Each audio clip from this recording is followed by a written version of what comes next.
everyone. It's been such an eventful week. Remember the children who couldn't have classes because they were not allowed back into their school at Makola number 2? Well, they are back and triumphantly marched into their classrooms. We are marching to our classes.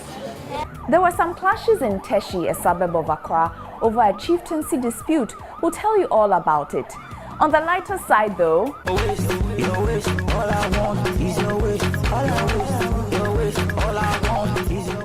my name is Ifo Akwa Harrison and you're watching News Generation. News Generation, supported by Cowbell Milk. Omo, saving tough stains in just one step. Daily Blue Band, Daily Grow.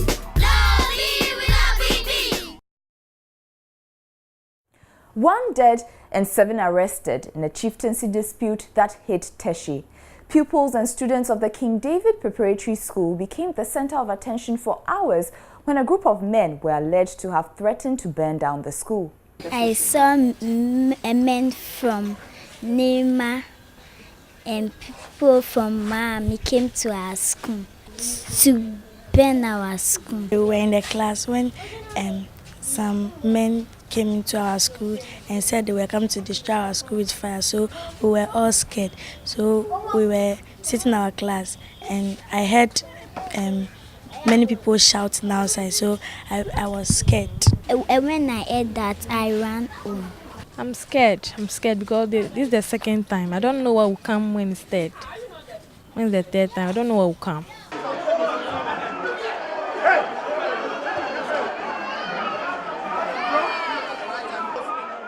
It was a normal school day for staff and students of King David Preparatory School until parents and police officers turned up at the school.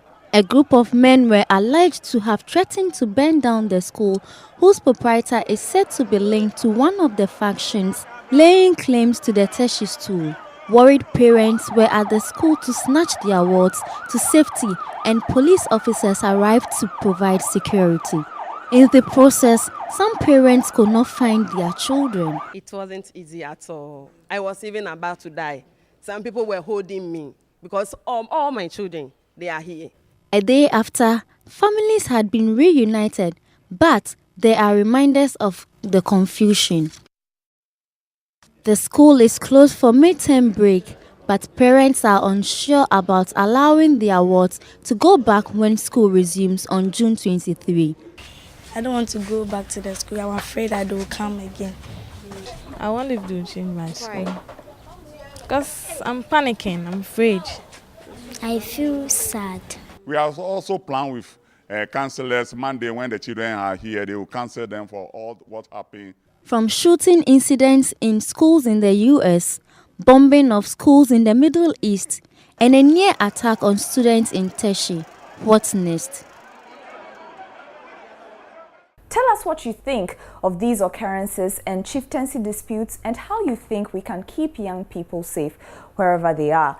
News Generation on Facebook. But we also went out there on the streets to find out what you think. What I think about the conflict which is going on in Teshie, I think it's actually traumatizing to the children which are also there, and it can result to actually bad things such as the schools in that area closing down. Well, as for me, I think if I'm sitting in a class and they just come and tell me that they're burning down the school, I'll be appalled.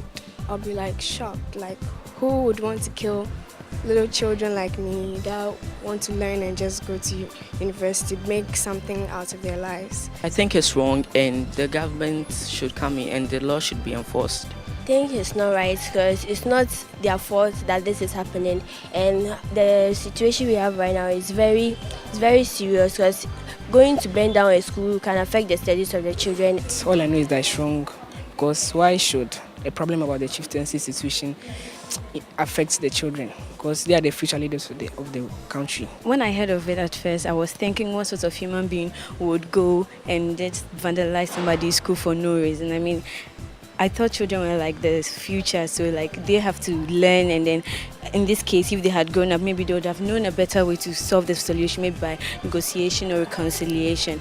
So I think maybe they should enforce the police, police people should come and then take care of the children. And The authorities of the school should make sure that the school children close early enough so that nothing bad will happen to them. Your views on WhatsApp. Now, the following story is set in the North Tong district of the Volta region. It is about a 14-year-old girl who has been expelled from Dadome JHS for getting pregnant, but the teacher who allegedly defiled her is still at post. Joy News' Seriam Agla de Souza got on the case when she visited the community. 11 of us got pregnant and we were expelled from the school. The teacher who got me pregnant is still teaching. He asked me to abort it, but I refused.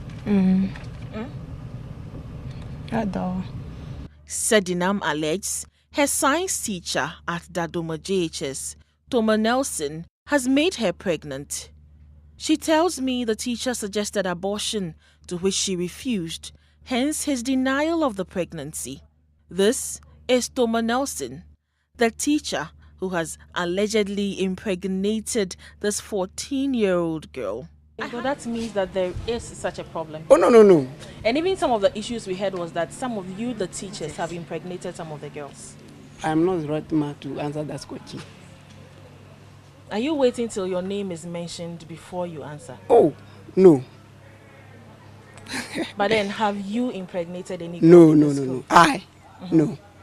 As in? I said no, madam. The district circuit supervisor, Mr. Lajagla, after over 20 minutes back and forth, decided to grant me an interview on the matter.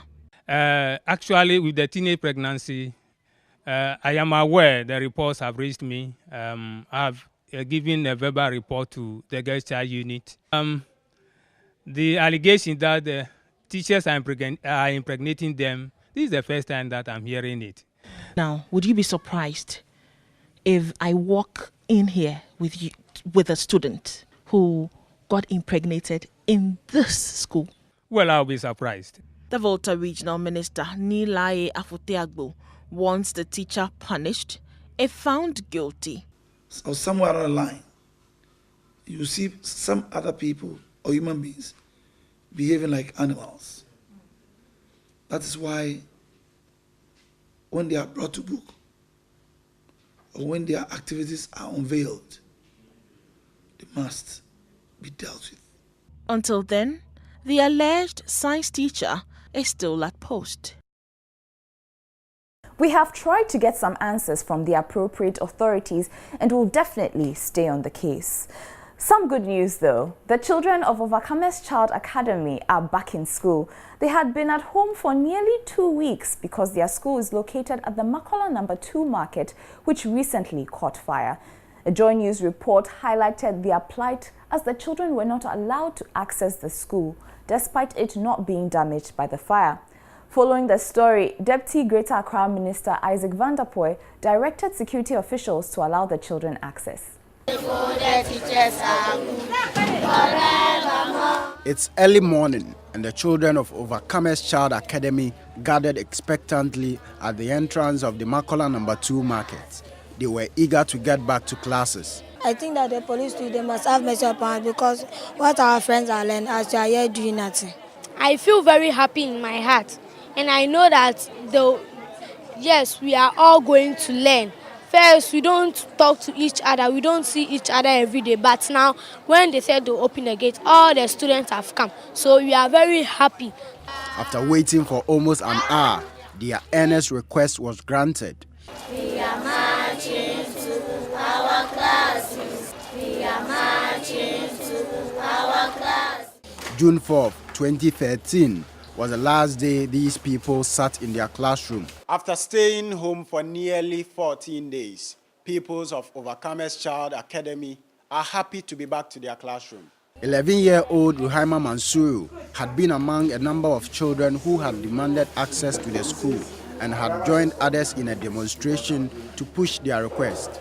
She is now happy to be back in class. I feel very happy and proud that I'm in school and I'm learning. If I tell my parents, they will be very happy and they'll even thank God that I'm in school and I'm learning, and they'll even ask me some of the things that I learned in school. Ruhaima told me she is back on track to achieving her dream. I think I can become a medical doctor and treat very people who will help my nation and my country. The excitement was raw to see. They had achieved their aim and demanded their right to education. I'm happy because we are back to school to learn, to study art, and to be a good person in future. For him, he was the first man that God created. So what other interesting stories came up during the week in Ghana? Let's find out. Government has announced the arrest of some persons suspected to be behind the recent fire outbreaks at major markets in the country. Deputy Information and Media Relations Minister said investigations have confirmed that while some of the fires were accidental, others were deliberately caused by arsonists. President John Mahama has been meeting with his ministers to scrutinize plans for their various ministries to assist in his vision for Ghana. According to government, the action plans would serve as performance contracts upon which appointments of the ministers would be terminated or renewed. St. Thomas Aquinas has won an annual Maths and Science quiz held at the University of Ghana. They beat defending champions Legon Presec and Infansaman Girls Senior High School in a keenly contested final. Organizers of the 2013 edition of Ghana's biggest gospel show, Adom Praise, are confident that their star attraction for the night, Kirk Franklin, will make a huge splash following confirmation of his presence at the event. That was Local News Round. Now, if you thought toilets were a normal feature in every home, think again. Over 70%, that is the percentage of people in Ghana who defecate outside. Most of them live in rural areas like Pausunando in the northern region. But the villagers of Pausunando have taken matters into their own hands to stop open defecation. Siblings Anthony and Simbi Bingarden are taking us home to see their toilet. They have only had it for 6 months, but they are very proud of it. Before the toilet in our house, we go to bush. Sometimes when going to the bush, you would hear of people getting bitten by snakes and other things. It was very dangerous. Anthony and Simbi say they heard about the dangers of defecating in the open from environmental health officers over a year ago. But the importance of having toilets in their homes didn't go down too well with the grown-ups at first. Our parents didn't listen because they didn't know the importance then, but there was so much sickness in the community. The sanitary inspectors said it was because of bad hygiene practices. So after weeks of education, the people of Pausunando decided that it was important for them to have their own toilets in their homes. In fact, I'm standing in front of one right now. It smells like fresh, clean air because there is no smell. You go in there, there's a hole in there where you can do your business. There's also ash and water and soap. So when you are done, you wash your hands so that you are germ-free, and that's it.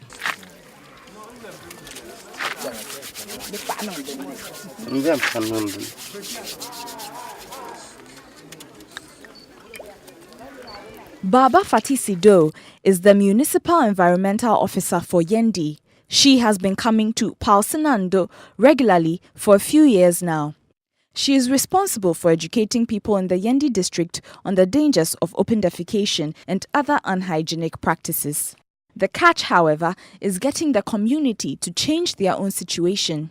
How did you get them to build their own toilet? As I'm speaking, politicians and for that matter donors or NGO, they'll come and promise them.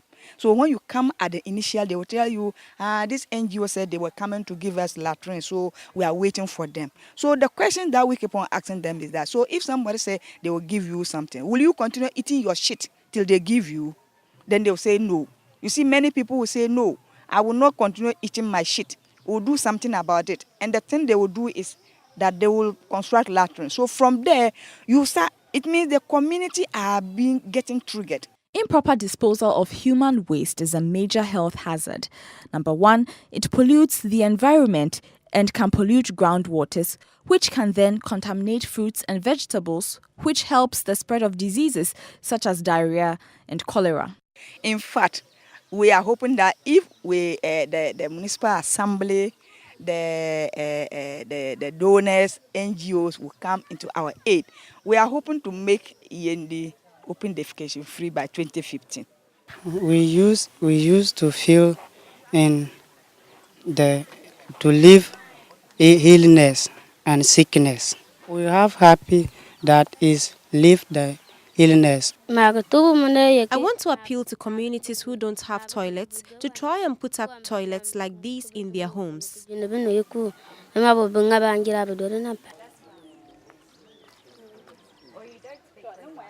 So these toilets are simply built by digging a deep hole in the ground. The ash kills the germs and keeps the toilets free from flies. It might seem nasty, but it has been researched and proven that the waste is good manure. Well, let's take a break. We'll be right back.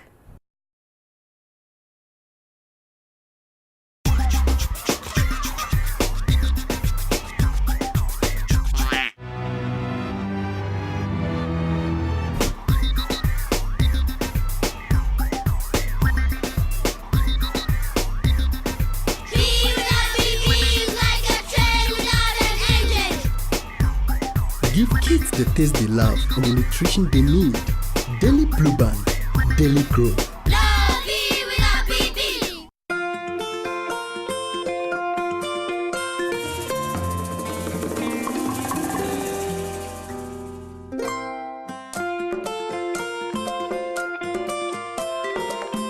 Sometimes a stained t-shirt can make you the happiest mom.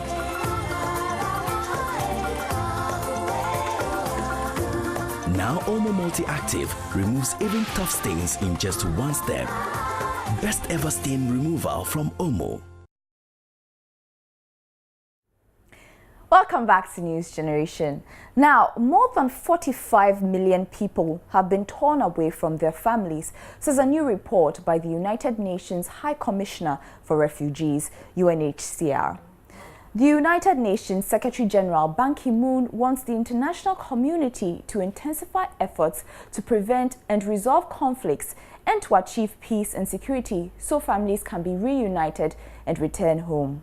On World Refugee Day, we took a trip to Bujumbura to speak to a number of people who had to flee their country, Liberia, years ago.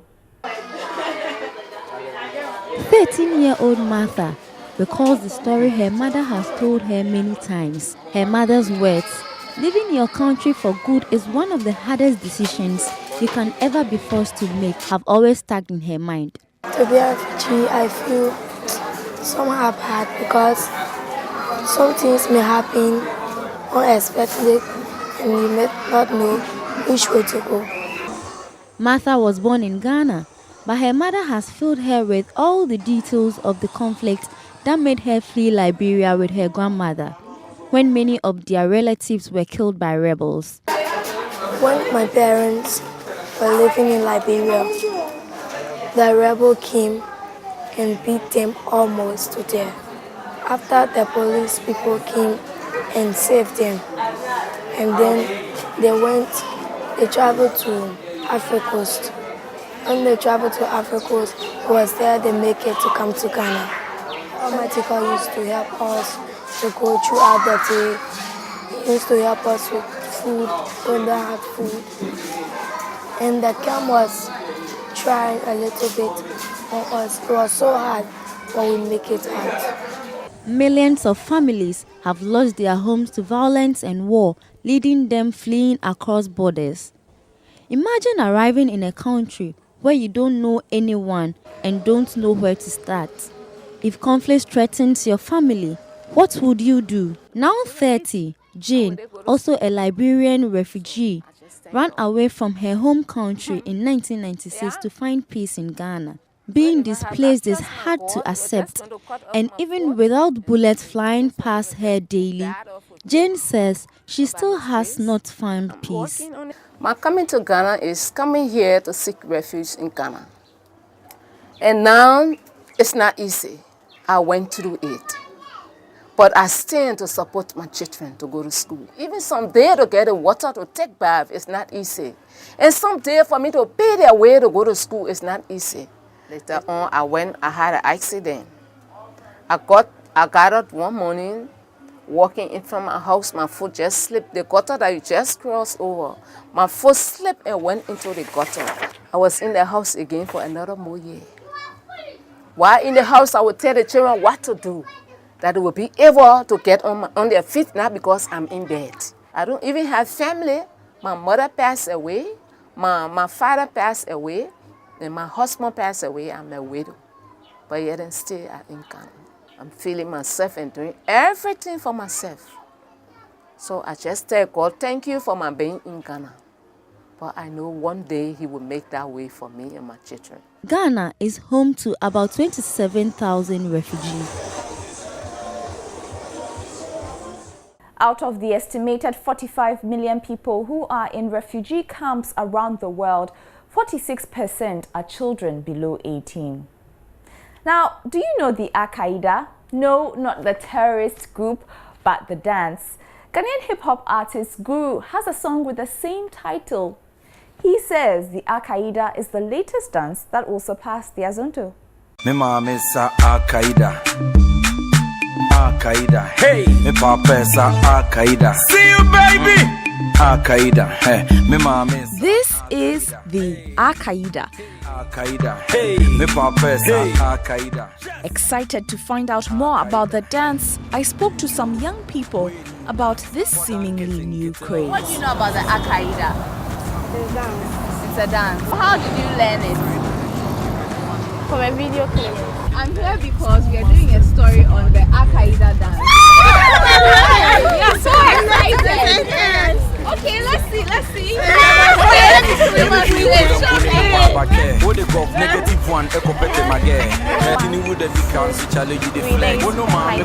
They agreed to show me some moves, but as to the origin of the dance, nobody knows. So off I went to find Guru of La Paz Toyota fame, who coincidentally has a song with the same title. Guru believes the dance is sure to take over the Azonto, regardless of its terrorist group name similarity. It's about time we need to come out with something different. So there is a new trend, either you like it. This one has got swag. People out on the streets are saying that the Al-Qaeda is just an offshoot of the Azonto. The reason why I'm saying Al-Qaeda has got a flex, has got a swag, because of the balance of the body. With Azonto, you'll be doing all that and all this. So did the dance inspire your song, or your song generated the dance? Both. One thing about music is it depends on how you put it. You see the basic schools like the SHS, the SSS or whatever we call it, those people are very creative in terms of dance. And we are musicians who gives light to anything they comes out with. People think it's the Al-Qaeda Taliban spellings. No, it is different. What proof have you gotten that the Al-Qaeda is now the in thing now? Hey, I'm telling you, right? With the Azonto, I came out with La Paz Toyota, and it was all over the place. And the Al-Qaeda, even be the age for street right now. If like, I'm not telling you the lie. If like, check out, move to joint, you could see people be around, part of the street, everybody dancing Al-Qaeda. So you know we dance on. You said we the dance on, but you did like, you know. Teach me. Teach me right now. Al-Qaeda, why you the one flex? My young friends also have their opinions about this. Azonto is too old, and the Al-Qaeda now it is popular. Al-Qaeda is a bad name. I think that Azonto is interesting than Al-Qaeda because the Al-Qaeda is a new fashion and I can't even dance it. Oh! I don't think anything, but I know Azonto came before Al-Qaeda came, but I don't know. It's now on Al-Qaeda. It's Al-Qaeda that is on, but I don't know. Regardless of the Al-Qaeda similarities or difference to one thing or another, one thing is for sure, this dance is already making waves on YouTube. As for the origin of the name Al-Qaeda, Guru says it's just that, a name. So betu me boka beje me nhwe wouldn't chini would be can so challenge the flex wono ma me kra ne dance boy yi pege behwe na pampa mu apa anso on care would ohun betu to boga bi to me manage e ya young girls so ya mon kai say from to hoda aginya me penti ya kai say Al-Qaeda boys are pre. My failed attempt at the Al-Qaeda. Now let's check out some sporting activity during the week. Ghana midfielder Michael Essien says he has always been committed to the cause of the Black Stars and does not expect people to tag him as unpatriotic. The 30-year-old, who was on loan at Real Madrid last season, has not played for the Black Stars since suffering serious knee injuries while playing for Ghana 3 years ago. Barcelona footballer Lionel Messi is to appear in a Spanish court on 17 September over tax fraud allegations. The 25-year-old Argentine, who is four-time World Player of the Year, and his father are accused of defrauding Spanish authorities of more than 4 million euros. They are suspected of using companies abroad to sell the rights to use Messi's image. They both deny the allegations. Venus Williams has been forced to pull out of Wimbledon because of a back injury. The former world number one, who has won Wimbledon 5 times, struggled with the injury through the clay court season. Williams has not missed the tournament since making her debut in 1997, winning in singles for 5 times. Time for another break. When we come back, what the world is talking about.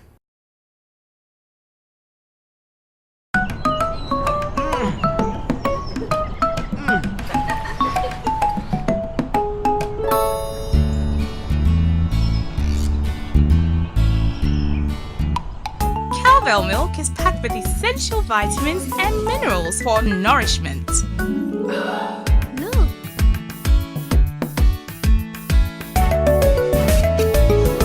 Build your body and brains.